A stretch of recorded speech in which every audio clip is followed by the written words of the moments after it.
Merci d'être fidèle au programme de Gabon 24. Le peuple s'exprime. Ce nouveau numéro est consacré au thème Constitution, le reflet des aspirations d'un peuple à une période donnée. Pour en parler avec moi sur ce plateau, que du beau monde, puisque je reçois le prophète majeur Beningwa Mbina. Avec lui, il y a également le député de la transition, Barry Ndimal. Il y a également avec nous Fortuné Matsengi, qui est sociologue et politologue.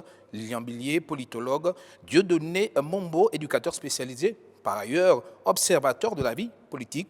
Il y a également Brice Bio, citoyen engagé. Messieurs, bonsoir et merci encore d'avoir accepté l'invitation de Gabon 24. Bonsoir. Alors, il y a un rituel sur ce plateau. Il y a qu'on définit les thèmes, les mots, les expressions qui sont employés ici. Et on parle de la Constitution.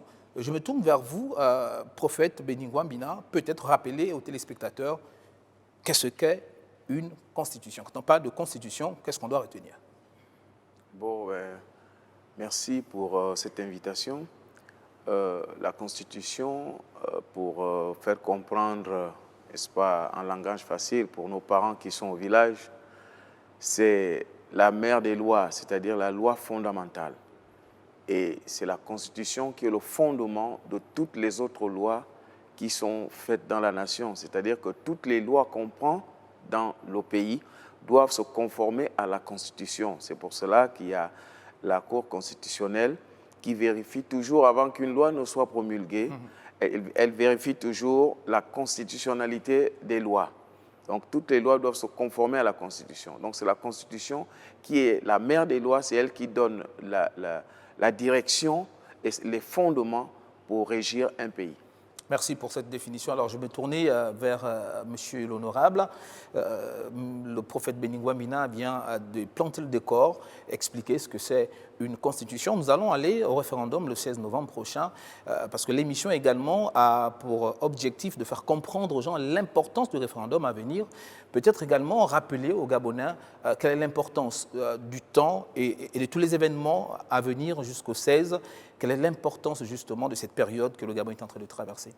Merci de m'avoir donné l'opportunité de m'exprimer sur cette thématique. Ce que les Gabonais doivent comprendre, c'est que nous sommes présentement en période préélectorale, nous sommes en pré-campagne. Le 16 novembre, le peuple gabonais sera appelé à aller s'exprimer sur le projet de constitution que le gouvernement soumet à son vote. Donc c'est une période de campagne, c'est une période de sensibilisation, c'est une période de débat, c'est une période d'échange. Nous souhaitons que cette période-là se déroule et se passe dans un climat de sérénité, comme c'est actuellement le cas. La Constitution, comme mon aîné, le prophète, venait de le dire, c'est la loi fondamentale, c'est elle qui détermine les droits et libertés des citoyens, c'est elle qui organise l'architecture institutionnelle d'un pays. Et comme l'aîné l'a si bien dit tout à l'heure, c'est la mère des lois. Donc toutes les autres lois sont dérivées d'elle. Donc c'est un instrument juridique et institutionnel important pour un État. Et c'est, comment je vais dire, c'est l'aboutissement d'une série de réflexions, d'un processus qui a commencé avec les contributions des citoyens pour le dialogue national. Ensuite, il y a eu le dialogue national inclusif. Après, le texte est arrivé au Parlement pour amendement et avis. Ensuite, c'est reparti au niveau du gouvernement et du CETRI qui ont fait les derniers arbitrages et qui soumet ce texte-là à l'assentiment de tout le monde. Il est important que chaque citoyen gabonais puisse le lire, le consulter, afin de pouvoir voter en connaissance de cause. Alors, je vais passer le micro à M. Dieudonné Mombo, vous qui êtes éducateur spécialisé, mais par ailleurs observateur de la vie politique au niveau du Gabon. Il n'y a que le Gabon n'a jamais vécu ce qu'on est en train de vivre aujourd'hui. Le CTRI, une fois au pouvoir, a décidé de faire avec tous les Gabonais. Quelle analyse faites-vous justement de cette approche du CTRI qui veut qu'aucun Gabonais ne soit mis à l'écart de tous et dans tout ce qui se fait aujourd'hui. Ben, merci de me donner la parole. C'est dire que le CTRI et toutes les autorités de la transition ont compris qu'il fallait un Gabon inclusif. À l'orée de cet épisode, c'est toute une page, toute une histoire qui s'écrit dans le cheminement du Gabon vers le développement. Il y a dans cette volonté des autorités qui dirigent la transition de montrer à la face du monde qu'un pays est capable de se construire avec tous ses fils, tous ses enfants, tous ses habitants, et on va même dire toute sa population. D'accord. Pour faire la part des choses, on va passer de l'autre côté avant de revenir sur M. Brice Billot. On va passer la parole à Lilian.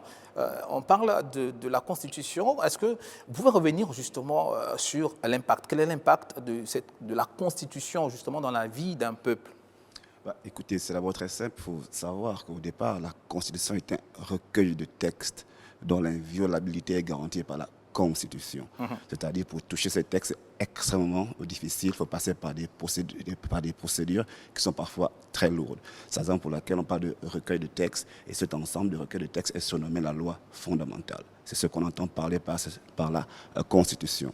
Aujourd'hui, le poids de la Constitution, notamment dans la vie gabonaise, la vie politique, administrative, sociale, est régie par la Constitution. La garantie des droits de l'homme, le droit de la liberté, etc., de se mouvoir, d'entrer, de sortir dans le pays. Tout ceci est garanti par la Constitution. Donc, ce recueil de textes régit le fonctionnement, rétablit l'ordre, ordonne tout ce qui a ordonné comme administration et fonctionnement politique, administratif et civil pour ce qui est de la République gabonaise. C'est la raison pour laquelle nul ne peut échapper au bon fonctionnement de la Constitution. Alors, on va passer le micro à M. Fortuné Matingui, vous qui êtes sociologue et politologue. Justement, on veut votre regard, le regard du sociologue, le regard du politologue, justement, dans tout ce qui se fait aujourd'hui, notamment cette volonté, on l'a dit déjà sur ce plateau, du CTRI à vouloir englober tous les Gabonais, même si aujourd'hui, il y a quand même déjà certaines voix qui se lèvent pour le non. Mais quelle analyse faites-vous, justement, de la situation actuelle et de tout ce qui se passe? Je vous remercie de l'honneur que vous me faites de m'inviter à votre émission pour discuter justement de l'actualité. Alors, pour répondre à votre question, et peut-être pour compléter les premières définitions de la Constitution, il y a un élément qu'il faut souligner, c'est que la Constitution est censée être le reflet de la volonté générale. D'accord? C'est la loi fondamentale, effectivement, c'est la loi mère, à partir de laquelle découlent toutes les autres lois, ou sont précisées toutes les autres lois. Mais il y a quelque chose qui est très important ici, c'est la volonté générale. Et tout le cheminement, depuis le dialogue d'Angondji jusqu'aux discussions actuelles, c'est cette volonté générale-là qui est retranscrite. Et que le non aussi s'exprime, c'est tant mieux, parce que tout le monde ne peut pas être d'accord avec ce qui se fait, mais à condition de venir avec des arguments rationnels, démontrer pourquoi on dit non. Pourquoi aussi on dit oui? Avec des arguments rationnels. Donc, nous sommes en train de marquer une étape importante, peut-être que certains ne le voient pas. On passe d'une démocratie représentative, c'est-à-dire simplement par les parlementaires, à une démocratie participative.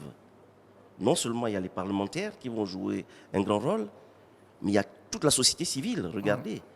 Il y a même un statut sur l'opposition. En fait, cette constitution, non seulement il se dit que le régime présidentiel est un régime qui risque de conduire vers l'autocratie, mais attention, cette constitution définit aussi des contre-pouvoirs. Parce que donner un statut à la société civile, mais c'est donner à l'état des contre-pouvoirs.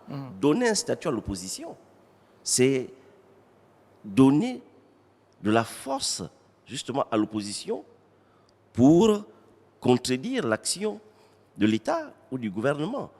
Mais ce n'est même pas fini. Il y a des articles là-dedans qui disent que cette constitution sera enseignée dans les établissements scolaires. Vous vous imaginez?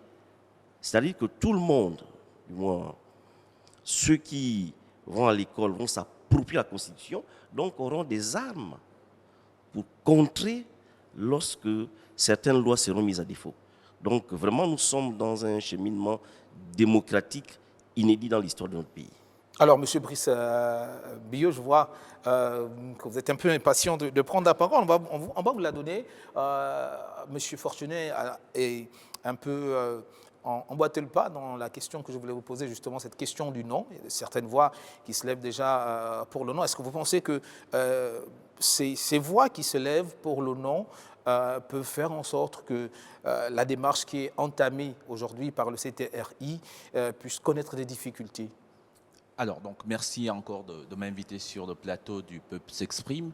Alors, avant de répondre à votre question, il faut quand même un tout petit peu rappeler, je crois que le prophète a donné une approche définitionnelle qui est quand même assez importante et qui s'inscrit dans tout ce que nous savons et que nous avons pu lire. L'honorable également en fait de même et tous les invités autour de ce plateau pour rappeler évidemment que la Constitution, c'est vraiment cet ensemble de principes qui fixe l'organisation, n'est-ce pas, d'un État ou bien d'un groupe d'États. Ça, c'est dit. Et pour revenir un tout petit peu aujourd'hui, on se rend compte de tout le cheminement qui a été fait. Si on fait une rétrospectivement, on se retrouve en 1959, au 19 février 1959, au moment de la promulgation de ce qui peut paraître comme la première constitution. On se rend compte que cette constitution, on est passé avec quoi 50 articles. On se retrouve aujourd'hui avec une constitution qui a plus de 170 articles. Donc c'est tout le cheminement un peu démocratique et politique qu'on a connu, parce qu'après 59, il y a eu la constitution de 60, 61, 63, 67. Donc il y a eu toutes les constitutions qui ont été élaborées et mises à disposition du peuple. Mais ces constitutions, au fond, n'ont pas suivi le cheminement que nous connaissons et que nous avons connu et que nous continuons évidemment de connaître avec cet engagement, les 38 000 contributions évidemment qui sont venues de la part des Gabonais et des Gabonaises. Il y a eu ce dialogue national inclusif ici à Ngondje. Il y a eu évidemment ces examens qui ont eu lieu. Mais il ne faut pas tromper le peuple. Le peuple, il est vrai, Michel Onfray définit le peuple comme étant ce sur qui s'exerce le pouvoir.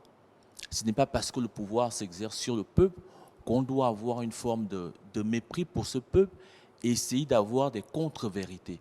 Aujourd'hui, la réalité, elle est là.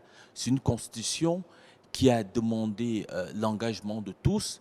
On est vraiment, comme l'a rappelé évidemment M. Lidian, dans une démocratie participative et inclusive qu'on voit. Alors, les voix qui s'élèvent pour dire non, peut-être que ces voix n'ont pas véritablement plongé dans la compréhension des grandes lignes de cette Constitution. Peut-être qu'aussi c'est aux hommes politiques, c'est aux citoyens que nous sommes d'expliquer davantage. Parce que s'il y a des voix qui s'élèvent pour dire non à cette Constitution, peut-être qu'il n'y a pas suffisamment d'éclairages qui ont été faits. Donc nous soyons... Est-ce que vous pensez que certaines de ces voix justement qui s'élèvent pour le non, c'est une espèce de cabale justement pour essayer de combattre ce qui se fait? Oui, on est peut-être dans une forme d'opposition pour opposition, c'est-à-dire c'est un non sans réelle consistance. Je pense qu'on abordera la question évidemment de l'appropriation, par exemple les aspirations du peuple, le fait que cette constitution doit répondre à des aspirations du peuple. Et vous verrez dans le décryptage qui sera fait que cette constitution a véritablement tenu compte des engagements, des attentes réelles des populations et qui sont véritablement traduites dans la présente Constitution. Donc, il y a évidemment, on ne peut pas plaire à tout le monde, on ne peut pas avoir un 100%, mais on a davantage besoin d'éclairer l'opinion publique, on a davantage besoin d'éclairer les populations, parce que celui qui se retrouve au fin fond du canton, qui est Bissok ou bien Moulengi Binza. Ou Amandine Dolou, par exemple. Pardon? Amandine Dolou, par exemple. Bon, effectivement, donc il n'a pas cette compréhension, il ne peut pas avoir cette analyse sociologique, politique de la Constitution. Donc il est important peut-être de faire comprendre, de dire quels ont été ses besoins. C'est sûr qu'ils ont contribué, mais cela va se traduire autrement par une réalité des actes majeurs et des actions véritables qui seront posées par les autorités de la République. De toute façon, c'est tout le bien que l'on espère. On va donner la parole au prophète Béningwa. Au regard de tout ce que M. Brice disait, quelles sont finalement les principales valeurs que l'on devrait trouver dans une constitution, notamment celle qui est en cours au niveau de Gabon?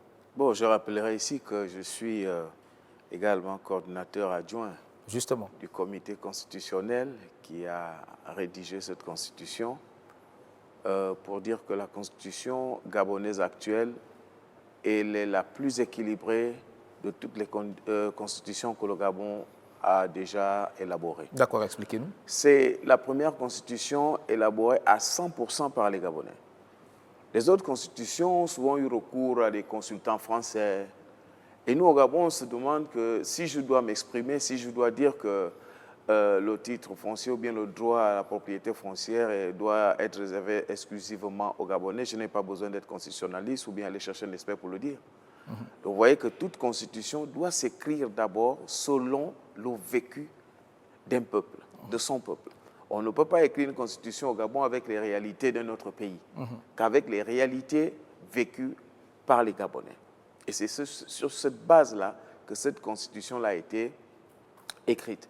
Alors, vous voyez que la Constitution prend en compte, parmi les avancées ou, je peux dire, les valeurs, tient en compte la démocratie participative. On a souvent vu des politiciens se réunir et faire une Constitution. Cette fois-ci, la démocratie participative a même commencé avant la promulgation ou bien avant le référendum. Depuis le départ, on a eu 38 140 contributions citoyennes qui aboutissent au dialogue national inclusif. Les Gabonais s'expriment et les Gabonais proposent, parce que tout ce qui est dans cette constitution-là, c'est l'émanation des contributions citoyennes. Et lorsque j'ai entendu dire tout à l'heure, là, on parlait de la démocratie, en fait, du régime présidentiel, on risque d'arriver à une dictature. On ne peut pas avoir une démocratie monocéphale, c'est-à-dire un régime monocéphale, sans qu'il ne soit fort et assumé. Un régime présidentiel est toujours fort et assumé. Mais cela ne veut pas dire que c'est la dictature. Si on prend l'exemple du pays de référence comme les États-Unis, mais le vice-président des États-Unis est à la fois président du Congrès américain, il est le 101e sénateur, c'est-à-dire que sa voix est prépondérante en cas de partage de voix, alors qu'il n'est pas élu sénateur, mais il est élu en ticket avec le président de la République. Le président de la République lui-même a un droit de veto qu'il fait passer, qu'il utilise pour faire passer ses lois, tout comme en France, on en a 49.3. Or, dans la constitution gabonaise, il n'est pas prévu un passage en force. Il est prévu, n'est-ce pas, des concertations entre le Parlement et la Cour constitutionnelle et l'exécutif pour trouver des solutions en cas de blocage. Donc, vous voyez que c'est une constitution qui vient effectivement donner la force à la démocratie. Et ça, les Gabonais peuvent s'en réjouir. Et il y a également la séparation des pouvoirs dans cette constitution-là. Certains disent que non. Certains disent que non, mais parce qu'ils ne comprennent pas ou bien ils font exprès de ne pas comprendre. Parce que, je reprends encore l'exemple des États-Unis. Le ministre de la Justice, c'est lui l'avocat général aux États-Unis. C'est le président de la République qui nomme les juges fédéraux. C'est le président de la République qui nomme les juges de la Cour suprême qui, eux, peuvent le destituer. Vous voyez ça? Mais ça ne veut pas dire qu'il n'y a pas séparation de pouvoir. Ça veut dire que chacun joue son rôle. Et là, on prévoit, par exemple, dans les intangibilités, on prévoit bien qu'un président qui veut changer la Constitution pendant son mandat, cela sera considéré comme une haute trahison. Et le Parlement peut poursuivre le président de la République en justice. On a des dispositions telles que, il faut bien qu'on le note, la Constitution gabonaise actuelle qui va aller au référendum est la plus démocratique également, parce qu'elle garantit l'alternance que les Gabonais ont longtemps cherchée. L'alternance, c'est-à-dire un président s'il fait 2 mandats, il s'en va, mais il ne peut être succédé ni par son fils, ni par sa femme. Ça, ce sont également des avancées. Et ça fait partie des intangibilités. Donc, vous voyez que la démocratie, elle a pris, franchement, à travers cette constitution-là, nous allons vers une alternance effective et les Gabonais, je pense, vont se réjouir. On va donner la parole au député. Le prophète Benigwambina, qui a participé justement à l'élaboration de cette constitution, vient nous donner certains points qui sont importants.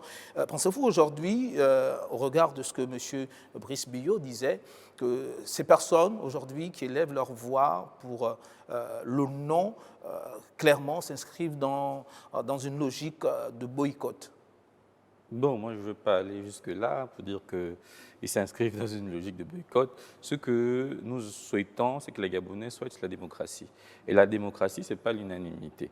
La Constitution, c'est plus de 170 articles. Elle ne peut pas faire le consensus, l'unanimité.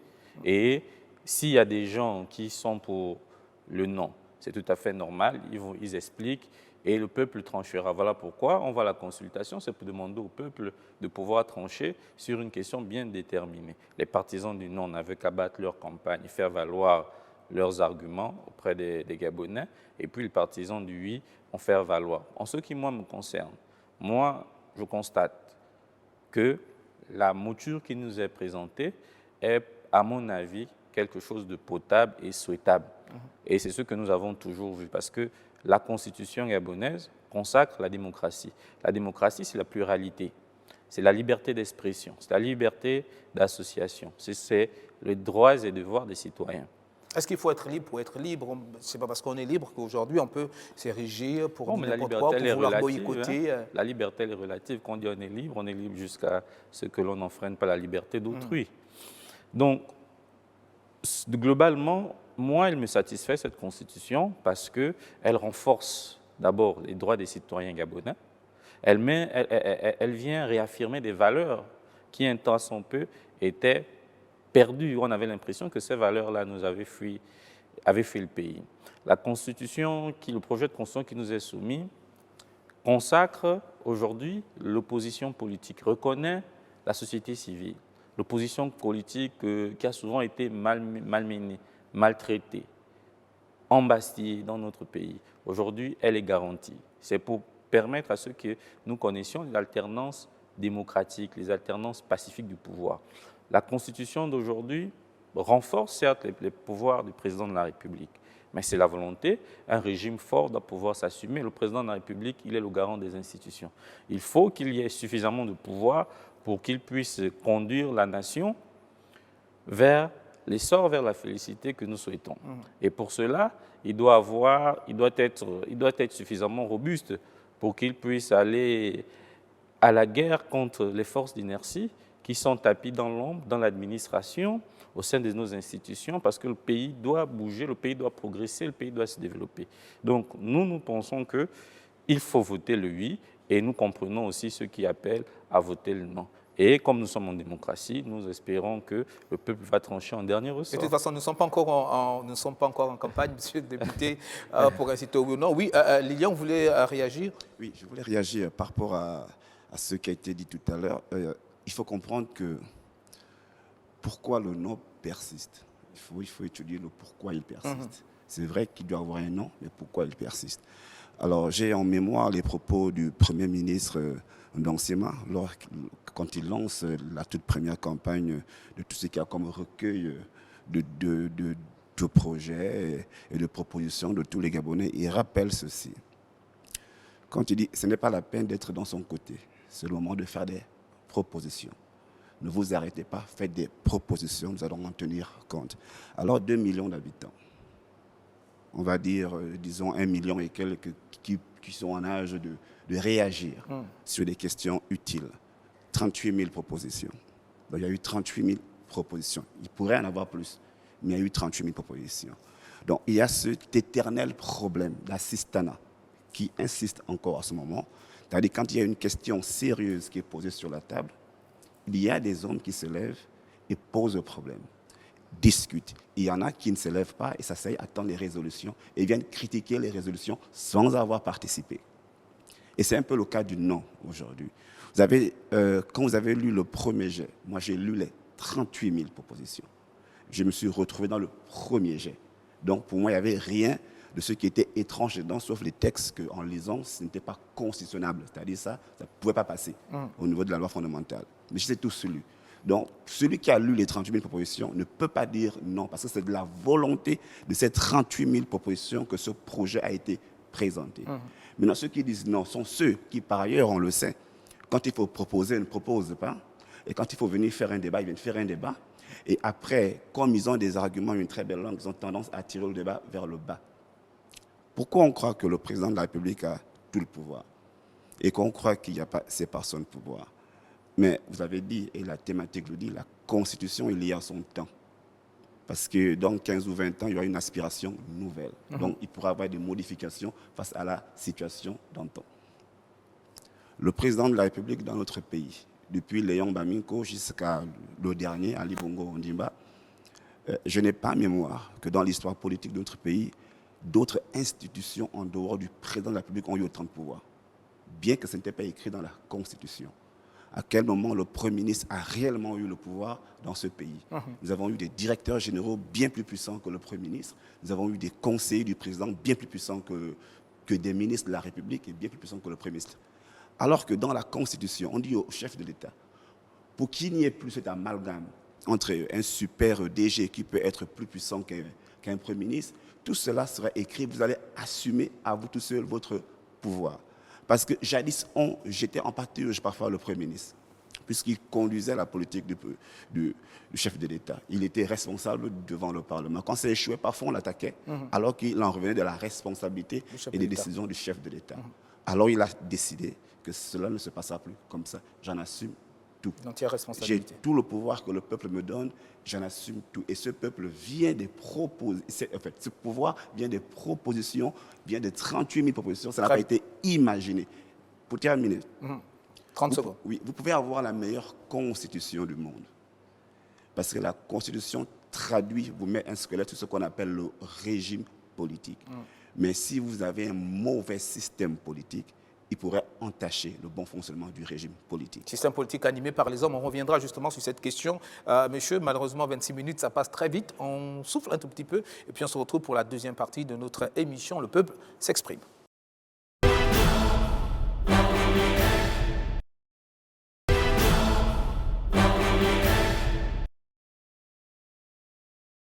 On prend le même et on recommence. Deuxième et dernière partie de votre émission, Le peuple s'exprime. La Constitution, le reflet des aspirations d'un peuple à une période donnée, c'est le thème du numéro de ce jour. On va donner tout de suite la parole à M. Denis Momombo qui voulait réagir justement après l'intervention de Lilian Billier avant que nous mettions un terme à la première partie.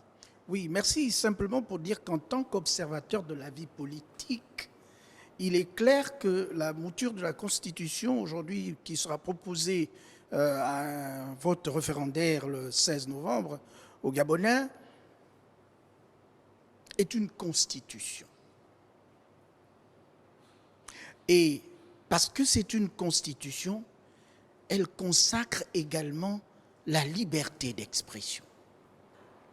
Ce qui fait que ceux qui aujourd'hui, on ne va pas parler de mener campagne, commencent à dire non, ont besoin d'être rationnels dans leur pensée pour comprendre qu'avant de prendre une position sur un tel projet, il y a des analyses qu'il faut faire. Parce qu'on a comme l'impression que beaucoup se focalisent dans ce qu'on va appeler un débat d'individus. Alors que cette constitution, avec le dialogue qui a siégé, a eu un impact aujourd'hui qui, n'est-ce pas, convoque l'histoire. Pour dire que notre pays a eu un certain nombre de constitutions, notamment celle de mars 91, qui était quand même une constitution qui sortait, n'est-ce pas, de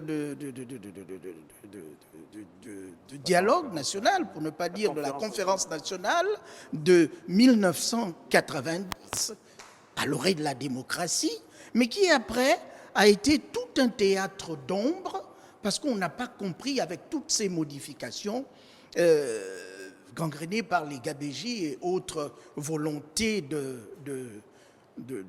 mauvaise gestion du pays, qui ont fait que aujourd'hui, ceux qui dirigent le pays dans la période de la transition ont pensé qu'il fallait restaurer le Gabon entier dans sa dignité. Alors, au-delà du débat des individus, il faut aller dans le réel de la pensée et du raisonnement rationnel.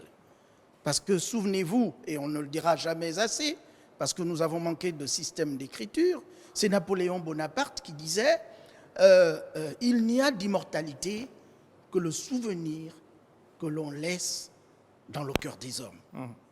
Et ce qui est clair, lorsque vous avez lu ce réceptacle des articles et des titres qui constituent ce nouveau projet de constitution et qui sera un corpus légal républicain assez digne de ce nom, eh bien vous comprendrez qu'il y a nécessité je le dirais, d'applaudir les changements qui s'opèrent dans notre pays pour redonner au Gabon sa dignité. Merci, Monsieur Dieudonné Mombo. Oui, vous voulez réagir? Allez-y, Oui. Monsieur Fortuné Matig. Il faut appuyer ce que le monsieur vient de dire, hein, de manière un peu plus pratique. La Constitution ou la loi, d'abord, est le reflet de la réalité sociale. Hein. La loi elle-même est le reflet de la réalité sociale. Cette Constitution, je trouve aussi qu'elle est le reflet de la réalité sociale. J'en veux pour preuve.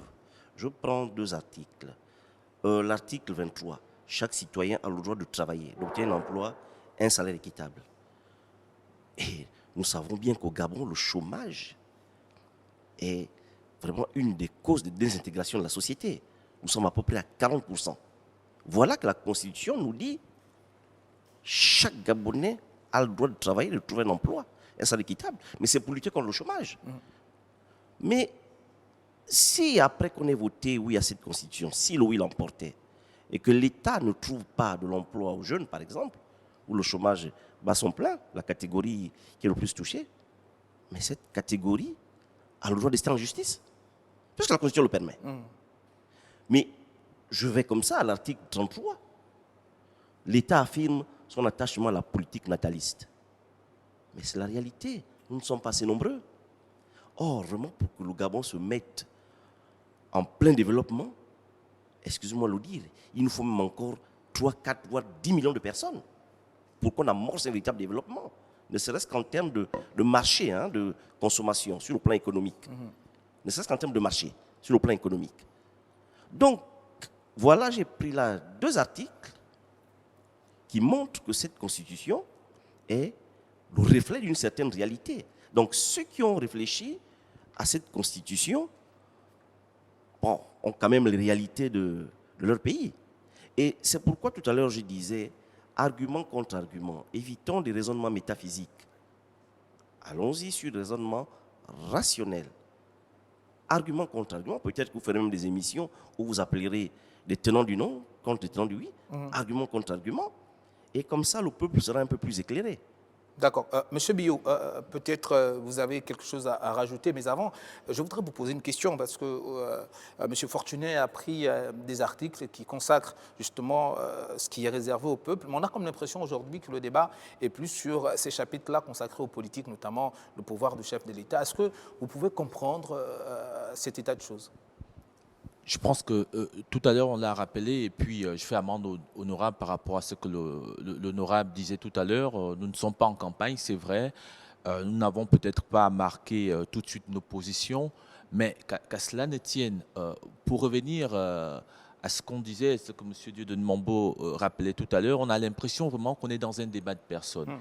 Rappelez-vous, lorsque le premier jet a été mis sur la place publique, les discussions étaient autour de quel article? Le fameux article 53. Effectivement, sur évidemment l'éligibilité du président de la République. Il fallait être né de père et de mère gabonais, eux-mêmes également gabonais. Il y a eu des discussions qui sont allées dans tous les sens. Et là ce qui montre encore à travers le projet qui nous est présenté à l'heure actuelle que l'État actuel n'est pas sourd, comprend les aspirations du peuple. C'est de dire, on a compris. Vous avez trouvé cet article un peu trop robuste, un peu trop fermé, même si moi je fais partie de ceux qui étaient d'avis. Moi je le dis un peu très clairement, j'étais favorable à cet article parce que quelque part, comme le disait M. Fumboula, quelque part c'est de la fonction présidentielle dont il s'agit. Alors, donc, on revient après l'examen du gouvernement, de la constituante, évidemment du CTRI, pour dire non, l'article 53 devenu le 43, maintenant sur l'éligibilité du président de la République, il y a une flexibilité. Il y a une flexibilité. Et là encore, d'autres vont trouver à redire en se disant, oui, il faut renoncer à sa nationalité 3 ans avant l'élection, comme le stipule évidemment l'article. Vous voyez qu'on est toujours, on a l'impression à regarder et analyser que les analyses, tout le monde qui porte son regard sur la Constitution, tout le monde se voit président, tout le monde veut présider. C'est là les critiques sur, par exemple, cet article 43 sur l'éligibilité du président de la République, sur le régime présidentiel. On l'a dit, mais on a besoin. Qu'est-ce qu'on remarque aujourd'hui?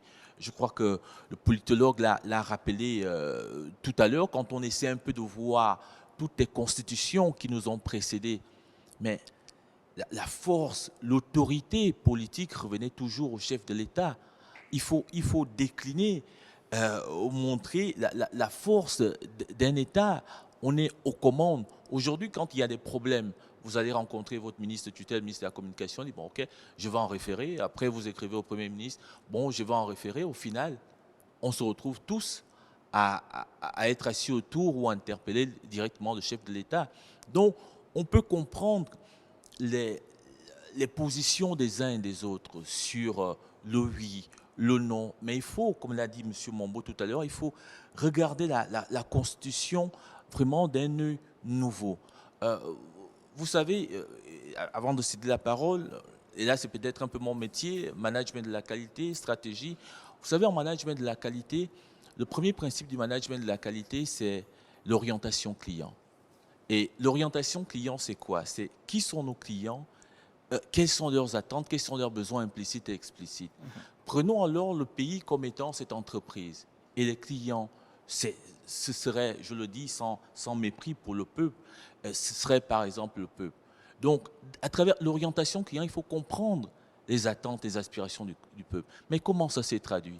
À travers tout ce qui a été rappelé, contribution, dialogue, donc insistance, etc. Et quand les décisions sont prises, pour rester, et peut-être pour finir sur cette question de management de la qualité, il y a le principe 6 du management de la qualité, la prise de décision fondée sur les preuves.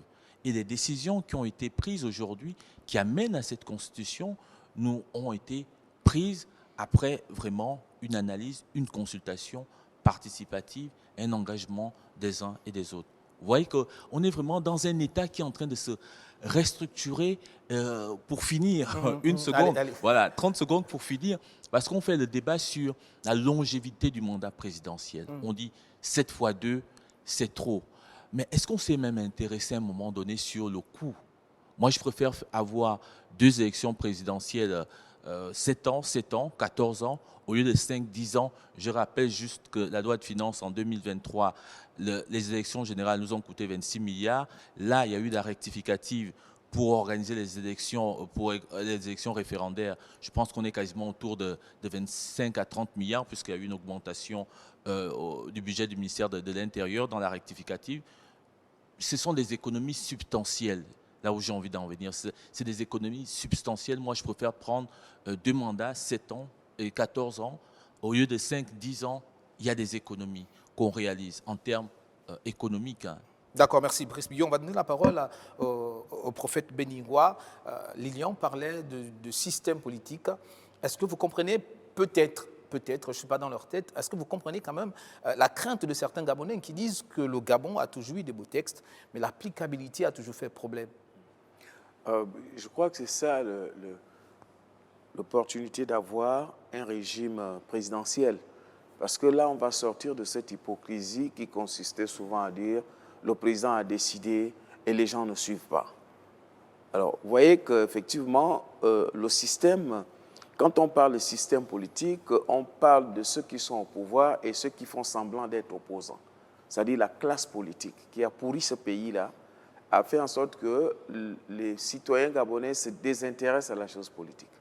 Donc, il va falloir amener les Gabonais à s'intéresser à la chose politique, à s'intéresser à la gouvernance, parce que nous avons eu une gouvernance gabégique, conspiratiste, je dirais, qui a amené les Gabonais aujourd'hui à penser un nouveau Gabon. Et par rapport à tout ce qui se dit de ceux qui sont dans le non ou dans le oui, vous savez que au sortir du dialogue national inclusif, certaines voix s'élevaient déjà pour dire non. Pourquoi? Parce que certains pensaient que ça a été taillé à la mesure d'Oligui Nguema, alors que Oligui Nguema n'est pas candidat au référendum. Ce n'est pas lui qui a rédigé la Constitution, c'est nous qui l'avons rédigée. Et en fonction de ce que les Gabonais ont demandé. Donc vous comprenez que c'est démagogique. Et vous savez, il y a des gens, quand ils disent non, ils ne disent pas non parce que leur nom est soutenu. Ils disent non pour exister, pour se faire voir. Et c'est ça aussi la qualité des politiques, des politiciens. Il faut exister, surtout que dans la nouvelle Constitution, il est prévu le statut de l'opposant. Alors vous comprenez qu'il faut que les gens existent pour occuper ce poste-là, pas forcément pour gagner l'élection présidentielle, mais pour occuper le poste d'opposant principal, pour faire partie du débat, pour être appelé, pour être cet opposant responsable. Et vous voyez que la Constitution gabonaise vient élargir le champ démocratique parce que désormais l'opposant ne sera plus persécuté. Il est opposant, c'est son droit, tout comme tous ceux qui disent non, c'est leur droit. Donc nous pensons que nous devons beaucoup plus faire un travail de pédagogie parce que vous savez, le Gabon a 1 800 000 habitants. Aujourd'hui, nous nous retrouvons avec 1 800 000 constitutionnalistes.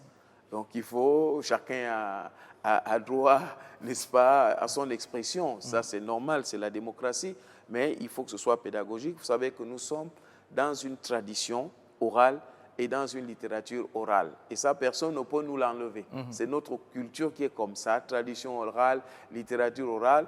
Donc nous avons tous cette constitution-là dans les téléphones, mais personne ne lit. Justement, Personne là ne la met le grosse temps parce difficulté. qu'on préfère écouter ce qu'on a raconté au cours d'un live, au cours d'un ceci, que de lire et d'examiner. Et c'est ça que les Gabonais doivent faire. Mais pour ceux qui sont au village, Andengilila, Moulengi Binza, Mouabi et autres, Bikondo, Memimvol, bon, il faut effectivement plusieurs émissions pédagogiques pour expliquer aux populations les fondements de cette Constitution. Justement. Parce qu'il y a beaucoup d'interprétations. Je vous prends le cas des personnes vivant avec un handicap. Alors, certains ont interprété cette disposition-là en disant qu'on a écarté les handicapés. Alors que les handicapés ne sont pas écartés. Je prends le cas de mon ami de plus de 30 ans aujourd'hui, Marcona. Il peut bien être président de la République. Mais nous avons mis cette disposition-là en fonction de ce que nous avons vécu. Nous avons vécu qu'il y a un chef de l'État qui ne maîtrise plus rien. Et ça, tous les Gabonais l'ont vu et le savent. Et c'est sur ce plan-là qu'on a dit que non seulement le corps médical doit prêter serment devant la Cour constitutionnelle, parce que les rapports médicaux, c'était truqué également. Donc il faut la transparence, même au niveau des candidatures. Quelqu'un qui doit passer 3 ans au Gabon doit connaître les problèmes des Gabonais. Vous ne pouvez pas atterrir comme ça à l'aéroport, vous dites je suis candidat. Quand même, il faut respecter la fonction présidentielle. La fonction présidentielle, elle a du poids. Donc vous voyez que les dispositions qu'on interprète à l'envers, juste parce qu'il faut exister, alors que le fond de ces dispositions-là est tellement équilibré pour que les Gabonais soient, n'est-ce pas, les propriétaires de ce qu'ils ont demandé. Oui, monsieur Fortuné, vous voulez justement réagir par rapport aux propos du prophète béninois. Oui, je vous remercie. Donc, je disais que, regardons l'article 94 de cette Constitution. Mais le Parlement aura beaucoup de pouvoir, contrairement à ce qu'on entend dire. Parce que, regardez tout ce qui est du domaine de la loi et du règlement. Le foncier, le statut des magistrats, les élections, que sais-je, tout un ensemble de batteries qui doivent être discutées par le futur Parlement. Mais là aussi, il faudra que ce Parlement vraiment sorte sous les élections libres et crédibles pour avoir le reflet de la population et que de là sortent vraiment des lois réglementaires, mais qui vont analyser, qui vont éplucher, qui vont restaurer tout cela. Mais ça, ce n'est pas du domaine du président de la République. Donc le Parlement aura une forte tâche dans ces différentes lois réglementaires. Mais ce n'est pas peu dans une démocratie. Ce n'est pas peu de faire savoir que le Parlement a des domaines de compétences où il peut instruire, affiner, améliorer les conditions de vie des Gabonais dans différents domaines, comme le foncier par exemple. D'accord. Mais de quoi parlons-nous alors? Très bien. C'est pourquoi, et juste une Oui, minute, allez-y. c'est pourquoi je disais, ayons un raisonnement face à cette constitution. Hein. N'ayons pas de logique métaphysique ou des entités abstraites qui viennent nous expliquer la constitution. Non, trouvons des raisons sociologiques même de la contestation ou de l'approbation de cette constitution. Et là, on débat. D'accord, monsieur. On va donner le micro parce qu'on va petitement vers la fin de cette émission. On va donner quand même l'opportunité à tout le monde de faire un dernier tour de parole. Il a bien fait de souligner aujourd'hui le rôle que pourrait avoir le Parlement. Il faut rappeler que jadis, quand vous étiez au Parlement, si vous appartenez à un parti politique, vous pouvez être sanctionné par ce parti politique. Et si le parti politique vous exclut, vous perdez tout de suite là votre légitimité, votre légalité au niveau du Parlement.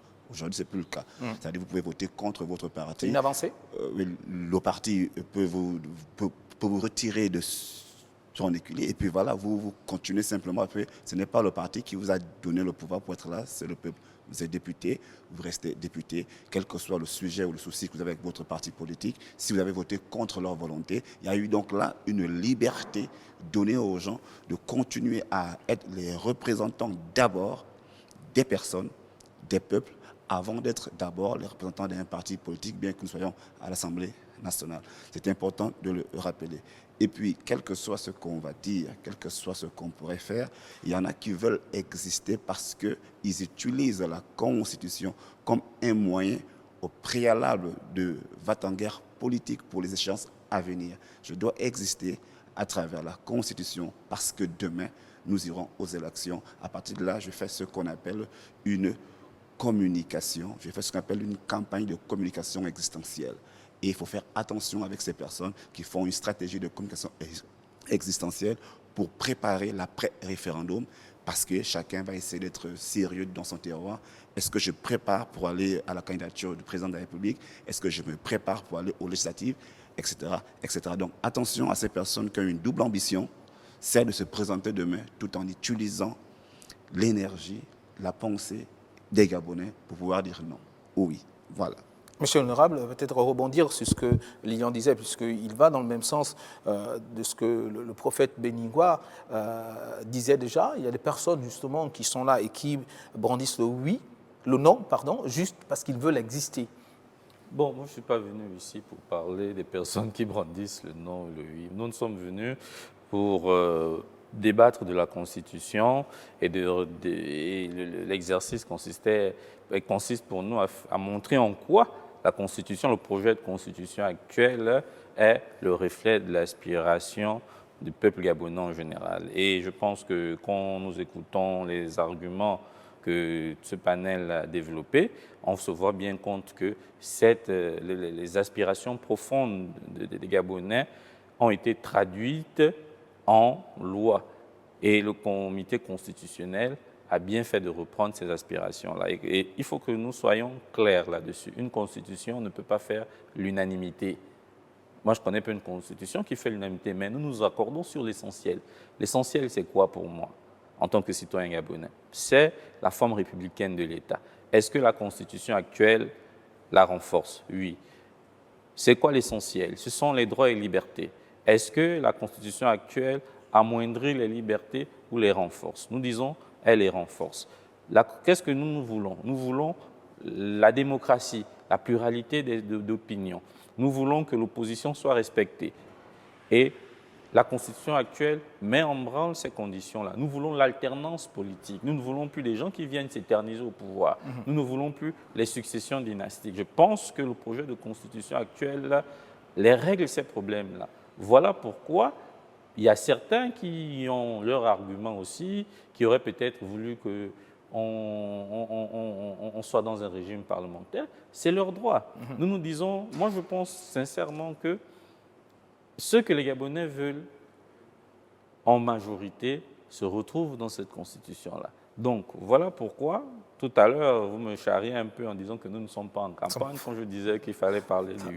Mais vous me faites à moi le reproche de dire aux gens de voter oui, mais malheureusement, vous ne faites pas aussi le reproche à ceux qui appellent déjà à voter non. C'est ce que je constate. Non, on fait le reproche à tout le monde, monsieur le député. Donc, voilà un peu. Donc, voilà ce que moi, je voulais dire comme mot de fin, que, bon, voilà, le projet de constitution, il est là. Le débat sur la réécriture et tout ce qui s'ensuit est passé. Nous sommes à l'heure de la campagne, que chacun se mobilise, surtout que les Gabonaises prennent le temps d'écouter les arguments des uns et des autres pour que, le moment du 16, nous allons voter le oui ou le non en connaissance de cause.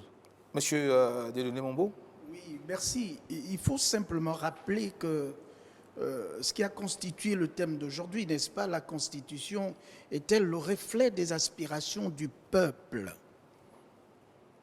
À une période donnée. à une période donnée? Ce n'est peut-être pas le oui du référendum, le oui à la réponse à cette question. Mais regardez la Constitution, le texte qui est proposé. Il consacre le renforcement de plusieurs aspirations du peuple. On va essayer d'aller au pas de course parce qu'on Voilà. on signale Donc, qu'on va notamment, pratiquement jusqu'à la fin. l'évocation de la notion de l'ancestralité, l'évocation du patrimoine naturel, immatériel et spirituel, et la notion dans le préambule, bien sûr, il y a l'affirmation de notre souveraineté sur l'ensemble des ressources naturelles. C'est des innovations D'accord. que le peuple devra regarder avec beaucoup de réalisme. D'accord. Monsieur Billot? Merci. Juste le mot de fin, il m'a prêté un tout petit peu, évidemment, les mots. Donc, juste pour dire, moi, quand je lis le préambule, évidemment, le peuple gabonais conscient de ses responsabilités devant Dieu, ses ancêtres et l'histoire. Voici vraiment un triptyque qui, moi, me parle déjà. Et après, M. Mombo a détaillé les grandes lignes de cette constitution qui, pour moi, me pénètre et m'engage à cette reconnaissance culturelle, évidemment, toutes les richesses immatérielles, les ancêtres, la tradition. On a un conseil économique et social qui est devenu conseil économique et social environnemental Et culturel, l'article 146. Donc, voilà un peu des éléments sur lesquels on s'appuie pour faire évidemment corps avec cette constitution. Et comme mot de fin, j'inviterai tout simplement le peuple gabonais, vraiment tous les compatriotes, à se diriger vers la récupération de leur carte d'identité, à se préparer pour la campagne qui sera ouverte dès le 6 novembre à minuit, et puis pour que le 16 novembre, évidemment, nous puissions tous voter selon évidemment le ressenti qui sera le nôtre, pas pour donner des indications de vote, sinon l'honorable me portera grief. Merci à vous, monsieur Billot. Alors, en 30 secondes, messieurs, on va essayer de conclure avant de donner le mot final au prophète, puisque la régie me fait signe déjà pour éviter que je n'ai des problèmes avec la production. Rappeler que nous espérons que cette constitution sera assez solide et que le système politique qui sera mis en place par le président qui sera élu après ne va pas bouger cette constitution, va plutôt renforcer par sa manière d'agir et sa manière de faire. Donc nous espérons que cela restera comme ça et qu'il sera réellement le garant de cette nouvelle constitution. Merci à vous, Lilian Billier. On va donner la parole à M. Fortunet. 30 secondes. Oui, juste pour dire que la question du régime politique ne présage pas déjà de la pauvreté ou de la richesse d'un peuple. Vous avez, par exemple, des monarchies du Golfe où le niveau de vie est très élevé. Ce sont des monarchies. Et vous avez aussi des régimes dits démocratiques où la pauvreté est très rampante. Donc, tout dépend de la personne, tout dépend des individus et tout dépend du rapport qu'on a au bien public, au bien-être et à la population. Merci. Prophète, on va vous donner le mot de fin, justement. Peut-être un mot aussi à l'endroit des populations, puisque ce sont telles, justement, qui vont aller voter au soir du 16. Oui, pour évoquer l'une des innovations pour le peuple, c'est que nous prenons le cas de l'eau et l'énergie qui deviennent un droit fondamental. C'est-à-dire que si je demande un compteur et que la SCG ne me donne pas, je peux porter plainte. Vous voyez des avancées comme ça en faveur des populations. Mais on veut juste faire toujours ressortir l'aspect politicienne, élection, ceci. Et là, il faut effectivement, j'insiste là-dessus, qu'on voit le côté social qui est plus important, comme d'ailleurs le dialogue national. La commission sociale était la plus importante, même que la commission politique. Et pour revenir aux libertés également, Moi, j'ai été député de la 11e législature, le plus jeune député de l'Assemblée nationale. J'ai vu des collègues qui n'arrivaient pas à prendre des décisions parce qu'ils avaient peur des représailles de leur parti. Mais aujourd'hui, les politiciens, les membres des partis politiques vont exercer leur mandat en toute liberté, s'exprimer. Parce que si on s'exprime pour le Parlement, c'est là où il y a la haute démocratie. Si on s'exprime pour le Parlement, on devient vraiment moribond, comme je peux dire. Donc, c'est important que cette nouvelle constitution qui repart vers le peuple, ce que je peux demander au peuple, c'est de se réapproprier ce qu'il a demandé. C'est-à-dire le peuple reçoit le 16, n'est-ce pas, ce qu'il a demandé au gouvernant d'élaborer et qu'il adopte comme il a demandé. Et qu'il s'y reconnaisse, et d'ailleurs il va se reconnaître. Merci à vous. Je rappelle que vous êtes le prophète majeur Bénigwa Mina. Avec nous également sur ce plateau, il y avait le député de la transition Barry Ndimal. Il y avait également Fortuné Matsingi, sociologue et politologue, Lilian Billier, politologue, Dieudonné Mombo, éducateur spécialisé par ailleurs, observateur de la vie politique. Et puis il y avait également M. Brice Billot, citoyen engagé. Messieurs, merci d'avoir accepté l'invitation de Gabon 24. Voilà, le peuple s'est justement exprimé sur le thème de l'aspiration des peuples par rapport à la Constitution. On espère que nos panélistes ont pu apporter certaines précisions aux questions que vous vous posez encore à la maison. Le peuple s'exprime, c'est fini pour aujourd'hui. On se donne rendez-vous très prochainement pour un nouveau numéro.